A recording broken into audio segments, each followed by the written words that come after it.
Aloha, my name's Anna Covert, and I'm coming to you from my battleship here on the beautiful island of Oahu. This week on the Covert Code, the topic is transforming education through leadership and community engagement. And I'm pleased to introduce Brad Mahon, President and CEO of Great Plains College and author of Leadership is Personal. With over 25 years of experience in higher education, Brad is here to share insights on transforming learning experiences, fostering industry partnerships, and the evolving role of education in today's world. Thanks so much for being here. Oh, thanks for having me, Anna. It's great to be here. Thanks. So to kick us off, can you share a little bit about your personal journey and how you started off in education and how you got to where you are today? Yeah, no, thank you. Yeah, and it's that's I think part of the exercise of the book. I think in some ways, the book is writing to myself, the younger me of 20 or 25 years ago, because I think that, and I don't pretend to know a lot, but I do think, we never sort of know the journey that life might take us on. And I say that as a somebody who as a teenager, wanted to play lead guitar in an LA hair metal band. And there really was no plan B, Anna, right? And then I think, as that dream sort of fizzled and I decided that, music was too important to me for it to be a hobby. People give you that advice, hey, get a job that, make music or, whatever your passion is, your hobby. It's not bad advice. But I think for me it was too much a part of me. So I went to college and university and got some paperwork and ended up teaching and playing professionally on the side and it was good. But I think, that when you start hanging around places, people start giving you other things to do. And all of a sudden, you find yourself, guiding programs, leading people. I think it can happen accidentally. And, that's one of those kind of things that I like to say is, kind of being an accidental leader where that was never the plan. And all of a sudden, I think for me, one of the contradictions was, for me to teach in a university classroom, I needed a PhD. But as I started leading people and, managing departments and, those are the kinds of things that maybe that PhD training at first, I didn't think it had trained me for. Right. And I think for many of us, you start to feel like you have this imposter syndrome, right? Mhm. I felt formally trained to be standing in front of a classroom, or maybe I felt formally trained to be on the concert stage, but the boardroom was terrifying, right? So I think that's part of it. And the more I've learned and the more I've talked to other leaders, I know that we're not alone and that other people feel that way. So as I said, I think that, in many ways this book is a reflection on that, looking back on the years, how did we get there? And I think for a lot of us, our journey includes kind of going back and filling in some of those gaps. I mean, we certainly can acknowledge and we recognize those transferable skills, things that we might have learned along the way that actually did prepare us, that experience, the intuition we develop in our sectors. But I think, for a lot of us going back and kind of understanding best practices and continuing to learn and grow is an important part of it. Yeah, couldn't agree more. I actually almost went to art school and then decided that kind of similar that didn't want that stress in my life. Like I enjoyed art and I didn't want to do it for other people. I wanted to, enjoy it or do it for myself. Right. And then, of course, marketing was a good way to digitize that learning. But I appreciate that. So when did you decide that now is the time to write this book? Like what was that little how long you been working on it and when was your aha moment that this was the time? Well, I think for me, I did have an aha moment. It was about just about 2 years ago, and I was at a conference in Montreal, and I was giving a paper. That's what we do in academia, right? We go to conferences and we give papers. And I was giving a paper topic, and it was, some of it is in the book. And after the conference, I started thinking to myself, and I started reflecting on some of the other conference papers I'd given. And I thought to myself, gosh, I wonder if there's enough material there to maybe form something larger. You go to a conference and you talk, for 20 or 30 minutes and maybe take some questions. Well, you start to compound that And so I started thinking about it on sort of on a bigger scale. And then, I think it kind of it started to steamroll from there a little bit. Wow. So Great Plains College, you have served multiple communities. And what is your kind of niche there? Do you have a niche? Yeah, we do. And and that's one of the things, I think in leadership that has been a really important discovery for me. I mean, here at Great Plains, our mandate, we're publicly funded, and our mandate is to serve our communities and to provide education and training that meets labor market demand in our communities. And so, really, those values of community, those values of providing a transformational educational experience. I mean, one of the things I'm really proud of is that we do transform lives through education and training. Students who come to our college, they're not the same person when they leave. The experience transforms them. And I like to say to them, we might have provided them the opportunity, and we certainly work to connect them to industry so that they're going to have that pathway to employment after, but they do the heavy lifting. And that is our mandate. We serve a 100,000 square kilometer region here in southwest and west central Saskatchewan. So it's a large region. I do a lot of driving, and we have 6 campuses, and they're very different. I mean, that's one of the other things that I've learned from getting out there and talking to people is we certainly can't paint our 6 campus communities with one brush. They're all slightly different and have their own nuances. Wow. So is it like a traditional college or more of like a, shorter college, like a, vocational kind of school? Yeah, I think the latter, like you said, most of our programs are 1 and 2 years. Mhm. We do have students that go on to full degrees, so they can finish their 1 year certificate, they can finish their 2 year diploma, and maybe their pathway isn't to the workforce. Maybe their pathway is on to more education. So they go off to one of the 4 year, baccalaureate programs. They go to a university that we have a partnership with, and they finish their degree. But for a lot of our students, that 1 year certificate, that tier diploma, it takes them out into the workforce. We offer a lot of programs in healthcare, programs in the trades, programs in early childhood education. That's a big need.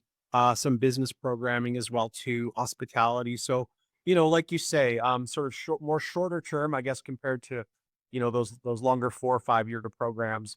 And then I know I was at a university before this, and our average completion rate was for a 4 year degree was between 5 or 6 years. So, not everybody finishes in that short period of time, and we even recognize our own students.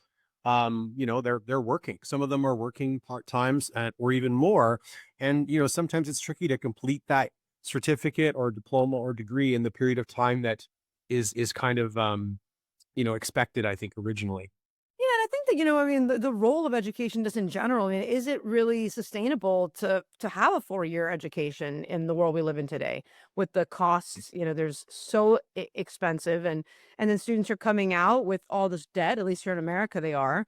And and they're not, they're not gonna be able to pay that off in any meaningful way, and then there's another burden that they're being placed on right from the beginning. I think that causes a lot of stress and think that now with how fast things are changing, this might be a better model. Yeah. No, I just want to know. I had to take a drink because you just asked. You just asked the big question. So I had to get ready for that. No, well said. And Anna, I mean, you mentioned it in the States. It's not that different here in Canada, where you know, um, I think that we're at a time right now in higher education, colleges, university, polytechnics, where the value of what we offer is being questioned. I mean, I think that and it's not just today, 2025. It's we've seen it for a few years now. Um, there are um, there are other options for students, right? There are our micro credentials, these kind of shorter programs that often have a more direct link to industry. We're even seeing industry, companies like Amazon offering their own training, Google, right? So we have that, I'll say competition. I think there's an opportunity for us to sort of lean into some of those situations and see if we can't, build those partnerships. Because I think fundamentally we all want the same thing. We want a functioning workforce, right? To serve our communities. And so anyway, like I said, you've asked the question. And I sometimes think, well, how did we get here? And I think that, for us, I think we need to continue to ask questions. I know one of the questions that I always ask when I'm out and about is, what can we do for you? How can we serve our community? What do our communities need from us? I think we need to ask those questions. And most importantly, I think we need to listen to the answer. Yeah, that's definitely the case. I have a client, Hawaii Medical College here in Hawaii, and they do something very similar, training for nurse aides and pharmacy technicians and billing and coding and things like that. And they have very close networks with the hospitals because the need is so great, and that makes it very accessible. But I think you're right. And now with the evolution of AI and some of these changes in what we're really asking from a human. And I think that it's Mm. only going to become more important that there's a ability to quickly pivot and so that someone's education isn't necessarily wasted. Oh, I learned how to do this and now AI is doing it. Well, what does that mean for me? Absolutely. And again, you hit on another big topic right now, AI. I think that, probably one of the biggest things that we're all dealing with in terms of, I think in some ways trying to keep up to it. I think we all acknowledge its presence, and it's obviously here to stay. But looking at it from a few different angles, what is AI mean in the classroom? How do we teach students to use it in a way that maintains integrity? Yes. Because let's face it, there's a lot of benefits to it. Um, but again, how do we skirt that fine line, of academic integrity with the benefits that AI has? I mean, this is going to sound like a very crude example, but I mean, I remember going through grade school and even junior high, and multiplication tables and learning all these, and then you do get to the point where all of a sudden it's like, well, we're going to use calculators, and it's I don't think that we're dumbing things down, but we're using our brains for different things, right? We're saying, well, what if this robot does those types of calculate? And by the way, full disclosure, I'm not saying people shouldn't know how to multiply and add, but all I'm saying is that I remember going through, and again, it was what it was, but you just were drilled and drilled on those things. And now I think we're sort of saying, what things do we move over to AI and have the robots do, and then how do we then fill that space in our brains, right? Right. It's so funny you say that. So I have a daughter, she's 10 and a half, and I don't even know how to do the math they're doing now. I'm like, when did, math change? I think thank God I have a tutor and she's getting refreshed too, but I didn't realize that we weren't teaching the same math that we used to teach. So that was a revelation. I have a question for you about that I've seen that I wonder, of your opinion. So, you know, the role of a waitress or a server, that is something that is such a need, right? And there's definitely a clear distinction between those that know how to do a great job at and make more money from it, and it's a profession, and those that, and no restaurants really provide any training. Have you ever seen, like any kind of education around that? Why isn't that something that people are being educated on? Service. Well, and then not something, I mean, we're seeing a bit of a growth of that here. We have a hospitality program, and it is to your point, working to sort of differentiate people who have been professionally trained, kind of what I mentioned earlier. They've acquired some best practices. I think that there's some things that, I mean, you use the example of the server. I think we've all been out where, somebody comes to your table and they introduce themselves, and you just have this feeling like, this is going to be good. We're going to get well taken care of here. And then I think we've all been in the situation where somebody comes and introduces himself at the table, and you think, oh, well, this is going to be, maybe this is going to be interesting. There'll be a few red flags, but I think, that's part of, I think with education and training is opening people up to some best practices so they can be the best version of that. And I'm a big believer of that, Anna. Like, whatever you do, why not try to do it really well? So, whether you're an accountant or a server or a musician, whatever it is, why not do it as well as you can? I mean, it's the big benefit. I mean, my first job was at a bakery. I grew up in Aspen, Colorado, and I was working at Paradise Bakery, and I wanted the job, so they let me work even with my mom's approval at 14, right when I was going to turn 15, over the summers, and then I was a server, and I made double the tips that everyone else did. And it was from a simple thing, and it was just keeping your head up, like looking around. Someone just needs a fork. A lot of people just bury their head and run between, that they don't want to see anyone. And so I think it's very simple things. But, I'm going to pivot a little bit. Talk to me about transformative education and learning experience. Mm. What does that mean? Yeah. Well, I mean, and I'll use myself as an example. And I don't mean for this to be sample size one. I think, and I've seen it throughout, you know, my career is, education and training transformed my life. I don't know where I would be in life if it wasn't for the decision to, enroll in a program and be the best, like I was just mentioned, to be the best version of that I could be. And so, for me, I think, back to the role that I have here, and I mentioned to you earlier, seeing those students, they're not the same person. They enter on day one as the person that crosses that stage at graduation. And one of the things that we have here, we have about 5,000 unique individuals at our college. So, there's enough students where you don't know everybody, but there's also it's a student population that you do get to know some people, right? And so, getting to know some of the students, hearing their stories, and understanding what education and has done for them, how it has changed their lives. We know that for students, when they're, let's say they're sitting around the table with their family and they make that decision to go back to school and we know that sometimes finances, I mean, you mentioned this earlier, it can be a barrier to the classroom. And so we work really hard with our community partners to have a robust scholarship program, try to move those barriers out of the way to create that pathway to the classroom. And some of those students, depending on the award they're applying for, they might write a short essay, talking a little bit about their circumstances. And you read some of these and you understand the adversity that some students overcome, that perseverance that they have, and it's truly inspiring. And to see then, them as they complete that education and training, and again, whether they go into the labor market or whether they use that as a pathway to go into further education and training, but to hear from them how that transformed their lives. And just last week we had one of our programs that we have at multiple locations, multiple campus locations, is a practical nursing diploma, licensed practical nurse. And it's a 2-year diploma program. And we had a student come in last week,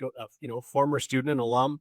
And, she graduated here many decades ago and made a very significant donation to our scholarship program last week that's going to create a 10-year scholarship for the next generation of practical nurses. But again, part of her story that she was talking to us, and we're going to do a whole story on her in the spring, was that how that education and training changed her life.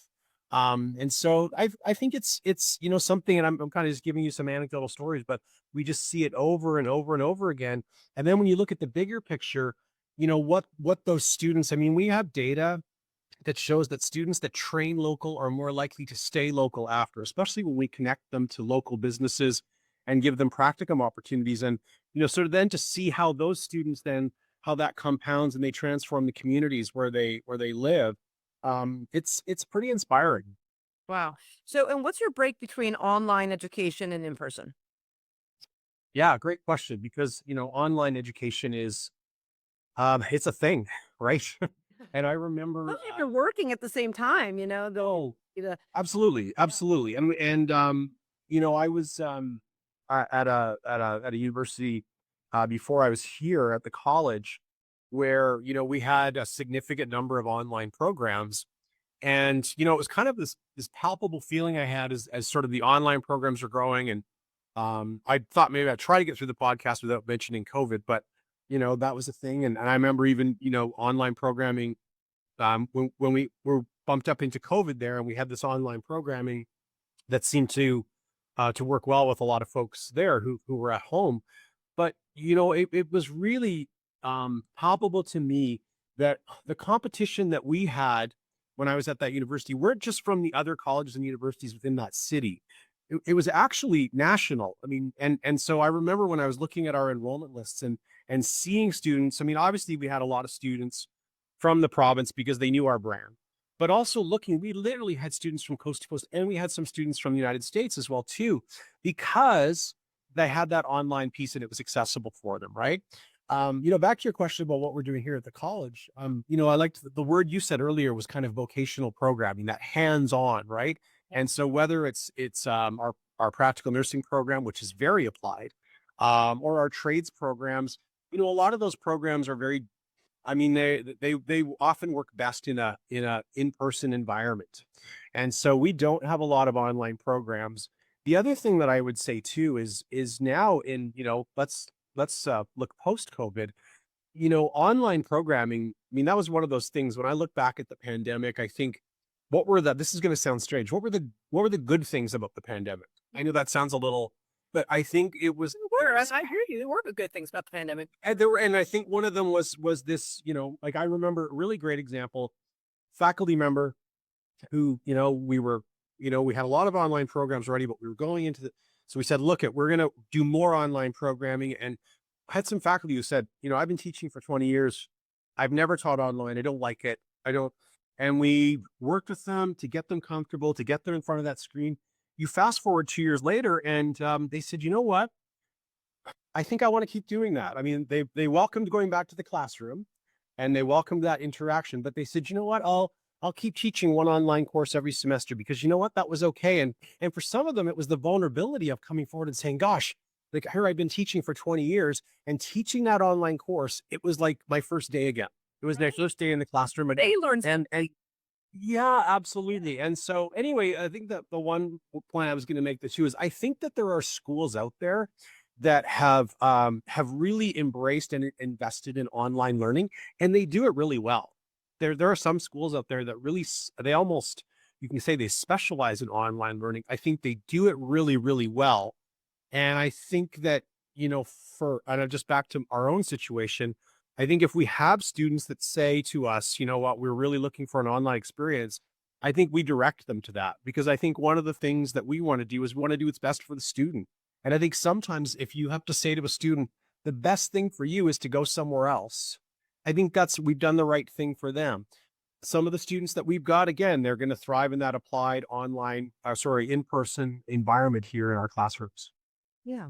So in your book, Leadership is Personal, what are some of the frameworks that you're utilizing to help people, really understand the concepts?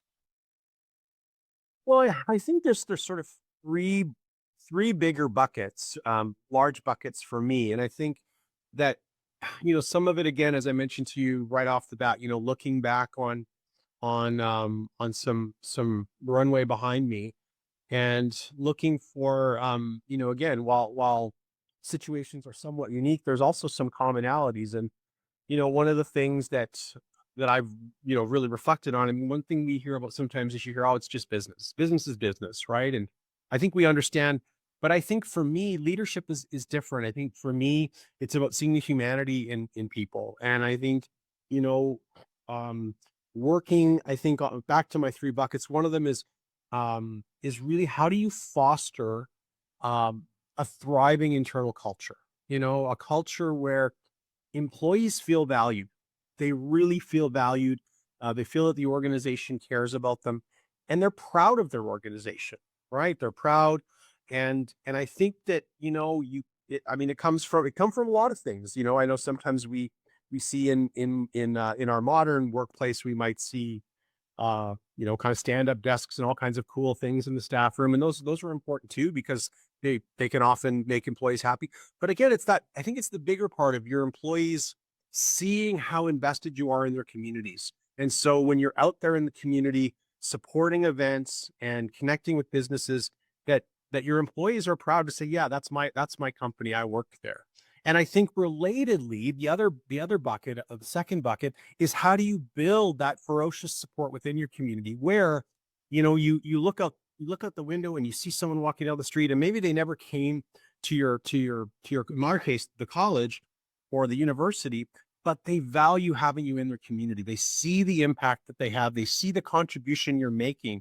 And so really those two things, I like to call it, building community inside and then of course building that community network outside. But I think the third bucket is that to get there, it really comes back to self-development, right? I think it's spending time understanding who you are as a person, developing those those skills that, self-reflection, a big part of leadership. And so I sort of take folks through that. I'm, in terms of how I mentioned to you earlier, someone who didn't have formal leadership training, and how I've kind of gone back and had to fill in some of those gaps, and what I've learned from there.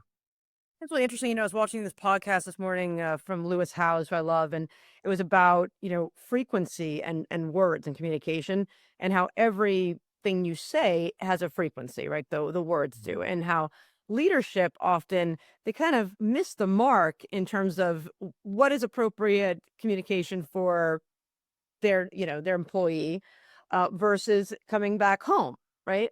And is there a line, right? So for instance, if you're in the military and you're, barking orders at someone, right? Well, is that the same type of frequency and way you want to share that the experiences of leadership that you have with your family? And I think a lot of people sometimes, cross over, they blur the lines.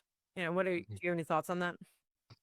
Yeah, well, I think, you bring up a good point about, looking at some different environments, such as the military, which, um, you like you say, the barking out of orders. I mean, because that is a leadership style we have, right? I mean, there are some, um, you know, bosses who we may have, managers, supervisors, whoever, who may have that more militant style.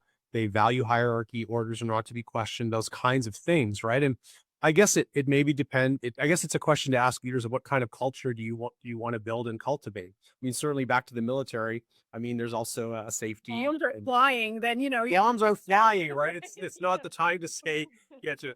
So I mean that is so what's my motivation, right? yes, exactly. Yep.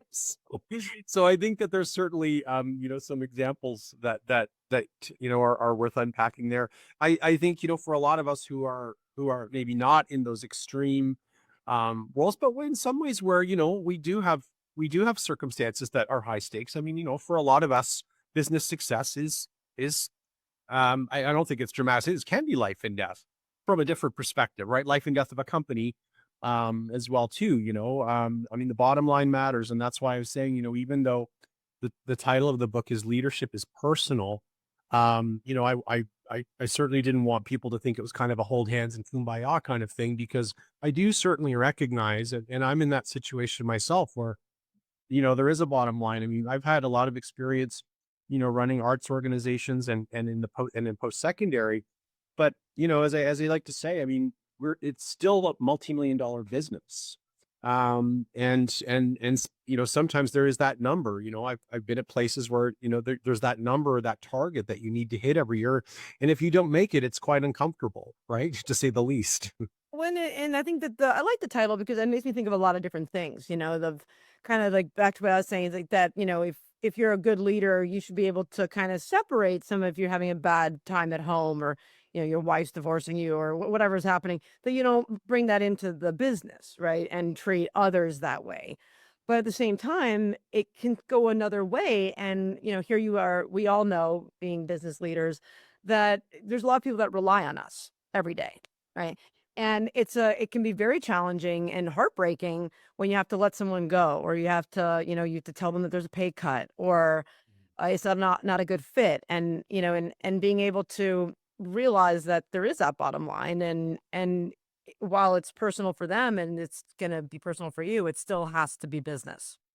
Yeah, and it's I think one of the things in real estate, it's location, location, location, right? And I feel like in leadership, it's communicate, communicate, communicate. And I think, just, you've got some good examples there where, like you say, if you're having a day where there's something happening that has nothing to do with work, but it's affecting you, and, saying to your colleagues, hey, by the way, got some stuff going on. It's not related to work, but it's got me distracted. And so, I've said to people, if you notice I'm a little off today, it's not you. There's not, my mind's somewhere else, and I just want to make sure that it's not you. And I know, especially when you're in that leadership role, the people who are reporting you on you, they appreciate that, because if you don't communicate, they'll fill in the gaps. They'll tell themselves a story like, oh gosh, Brad's a little off today. What did I do? Is there something, you know what I mean? And so communicating with them that yeah, that it's that, or again, back to to making sure that you check in regularly, I think, with folks. I mean, one of the things that I like to do is I send out a weekly email to all staff. It's an internal thing. It's a little casual, usually a few photos from the road showing the things that I've been up to over the week. Because again, sometimes people don't see you all the time. And I think it's important for people to stay connected. And again, you want them to be or feel proud of the work that's getting done across the region because, I think for a lot of us at work, it's not unusual that we're often aware of what's happening right in front of us or right on our desk, maybe in the office around us.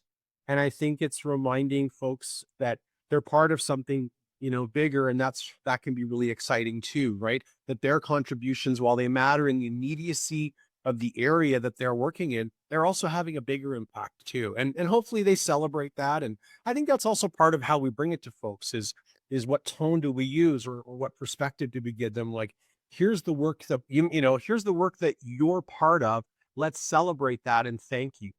Yes. Yeah, that's exactly the frequency that's going to empower people. Mhm. So tell me a little bit. So you say you're a musician. How does your background in music influence your perspectives in the book? Well, um, I think for me, um, especially as in some of my early leadership roles where I was struggling mentally a little bit, with that imposter syndrome. And, for me, I was able to kind of connect and draw a parallel back to, some of the early days where I was playing and learning, and I was younger, and I struggled a little bit with stage fright, and it was frustrating because I actually loved playing the guitar and I loved being on stage. But what I found is when I got on stage, my mind was my mind was racing. There was some feelings of self doubt, and it interfered. And as a result, I would often walk off stage and feel like that wasn't the best I could do, and it was disappointing. It was disappointing to me, um, and discouraging. And so of course, I thought that the answer was spend more time practicing. That had to be the answer. I wasn't working hard enough. I wasn't practicing hard enough. And I actually had a professor who said to me, "Well, actually, what if we actually spent less time with your hands on the guitar and more hands with?" And she handed me a book called The Inner Game of Tennis. And it was really about sports psychology. And it was really about, I mean, again, with the inner game of tennis, how come, the author talks, how could, those drop shots or those great shots you could make during the tennis practice, sometimes under the gaze of the crowd or in a real game, you would struggle. And so for me, I saw those parallels between what was happening to me in the practice room or the rehearsal versus what was happening on the stage. And so it really worked a lot on my inner game and my psychology, and so that helped me a lot at that time. And then I found, as an emerging leader or a new leader, I found this was sometimes my biggest challenge. My colleagues were actually incredibly supportive. That wasn't it. I mean, people were wonderful, but it was me getting in my own way. And so I went back to that inner game of tennis, and again had to go back and kind of work on that inner psychology. And I think for me, Anna, it really opened up the world of leadership studies for me. And so throughout this book, I mean, the book's not is not. I mean, hopefully, people don't find it heavy with theory. It's not meant to be that way, but a few nuggets put in here or there, to maybe support some of my ideas or show people kind of where the genesis of some of these thoughts came from. Nice. So, what is one actionable thing that someone can do right now who's listening on their path to being a better leader? Um, I would say reflect. Um, it is, I mean, it's worked for me. And if you dig into some leadership literature, you're going to find it a recurring theme. Successful leaders, good leaders, whatever you want to call it, they reflect, and it's intentional. So for me, I come into work each morning. I'm usually one of the first people here.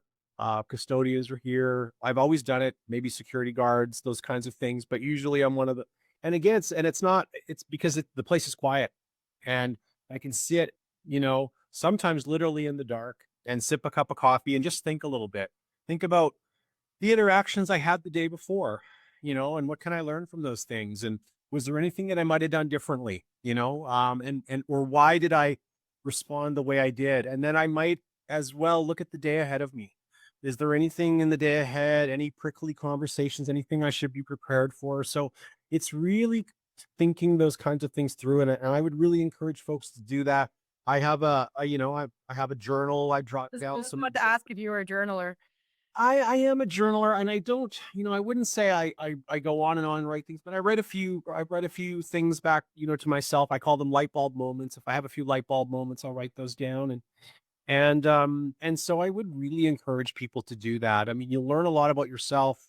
Be honest with yourself. It helps your self-awareness as well too, because I think the more you do it, you start to be able to, yes, you're in the moment interacting with somebody, but then there's also, there's a party that can kind of separate from a second party that can almost kind of separate and view what's happening a little bit. And that's important too.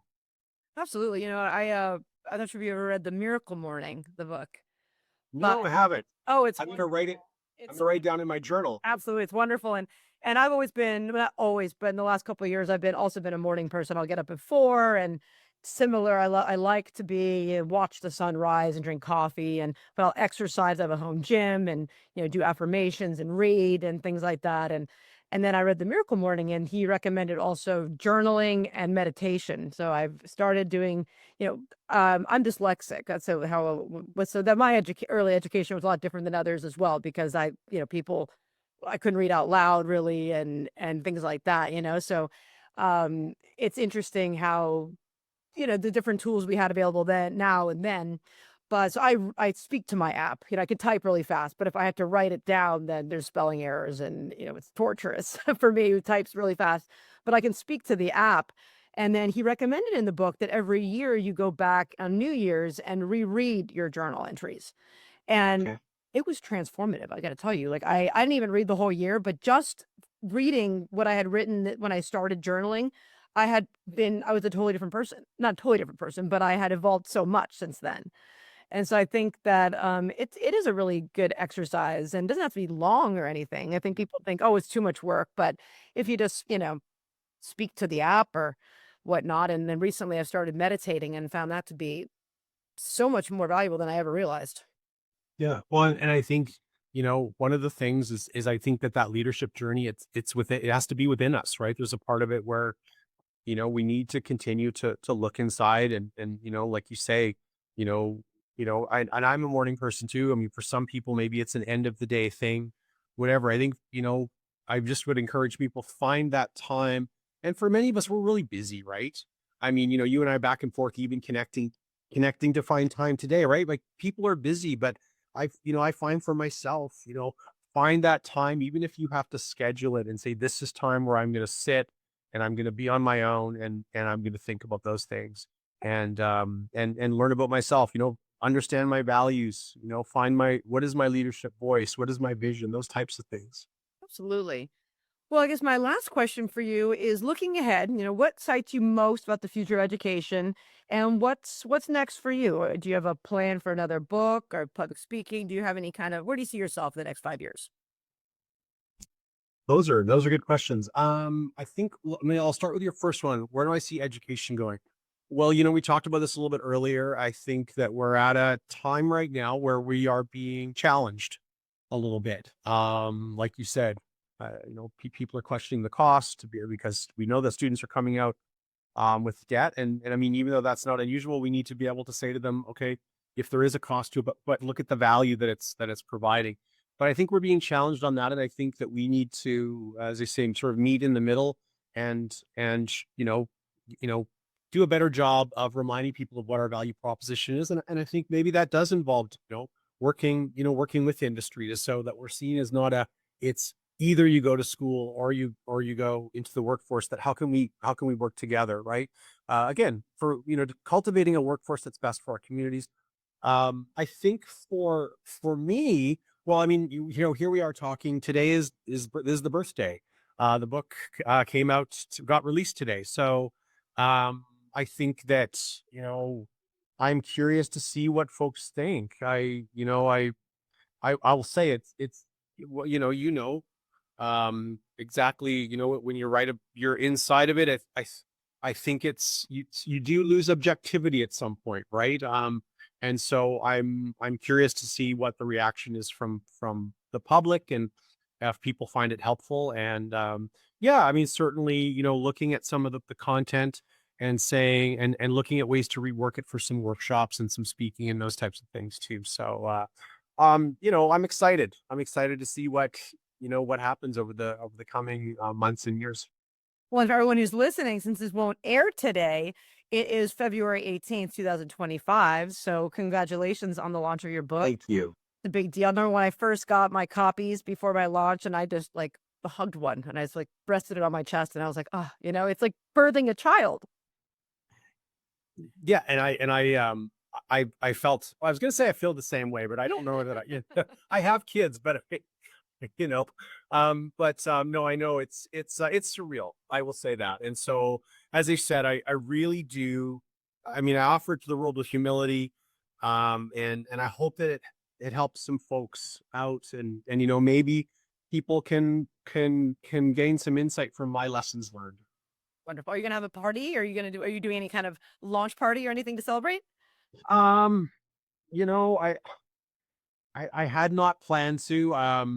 I have a nice bottle of Cab Franc that's would probably be appropriate.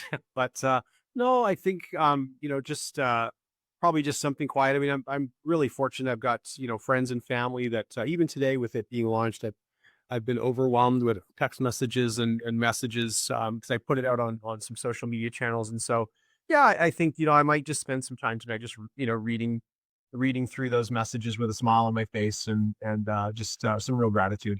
That's wonderful. Well, thanks so much for being here today. And for all my listeners, to learn more about Brad, you can visit him on bradmahon.com. He's on LinkedIn, and make sure to pick up a copy of Leadership is Personal on Amazon. And please join Thanks. me next week as I interview another industry expert and a topic to help you succeed on and offline. I'll see you in the pixels. Aloha.